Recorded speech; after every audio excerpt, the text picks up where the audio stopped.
આજે જાણીશું આપનો વોટ આપી દીધા બાદ ઈવીએમ કેટલું સુરક્ષિત રાખવામાં આવે છે તેના વિશે વાત. ચૂંટણીમાં થતા મતદાન બાદ ઈવીએમને સ્ટ્રોંગ રૂમમાં લઈ જવામાં આવે છે. તેમને સુરક્ષિત રાખવા માટે સ્ટ્રોંગ રૂમ પહેલેથી જ તૈયાર કરવામાં આવ્યા હતા. ઈવીએમ અને વીવીપેટ મશીનો રાખવા માટે તે સૌથી સુરક્ષિત જગ્યા છે. જ્યારે મતોની ગણતરી કરવાની હોય ત્યારે જ તેમને અહીંથી બહાર કાઢવામાં આવે છે. ખાસ વાત એ છે કે કોઈપણ રૂમને સ્ટ્રોંગ રૂમ બનાવી શકાતો નથી.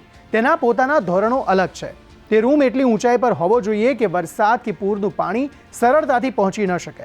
તેમજ આગનો કોઈ ભય ત્યાં ન હોવો જોઈએ. દિવાલોમાં કોઈ નુકસાન ન હોવું જોઈએ અને જે રૂમને સ્ટ્રોંગ રૂમ બનાવવામાં આવે છે તેમાં એક જ દરવાજો હોવો જોઈએ. અહીં પહોંચવા માટે બીજો કોઈ રસ્તો ન હોવો જોઈએ. રૂમમાં ડબલ લોક સિસ્ટમ હોવી જોઈએ. અહીં ઈવીએમ અને વીવીપેટ મશીનો રાખ્યા બાદ સ્ટ્રોંગ રૂમને તાળું મારી દેવામાં આવે છે, જેની એક ચાવી ઇન્ચાર્જ અને એડીએમ અથવા તેનાથી ઉપરના રેન્કના અધિકારી પાસે રહે છે.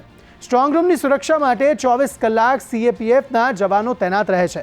સીસીટીવી કેમેરા દ્વારા સ્ટ્રોંગ રૂમ પર 24 કલાક નજર રાખવામાં આવે છે અને સ્ટ્રોંગ રૂમની આગળ એક કંટ્રોલ રૂમ પણ બનાવવામાં આવે છે, જેના દ્વારા તેની સુરક્ષા પર નજર રાખવામાં આવે છે. તો જોયું ને, આપના મતને સુરક્ષિત રાખવા માટે કેટલું ધ્યાન રાખવામાં આવે છે. તો આ વખતે આપનો કિંમતી મત આપવાનું ભૂલતા નહીં.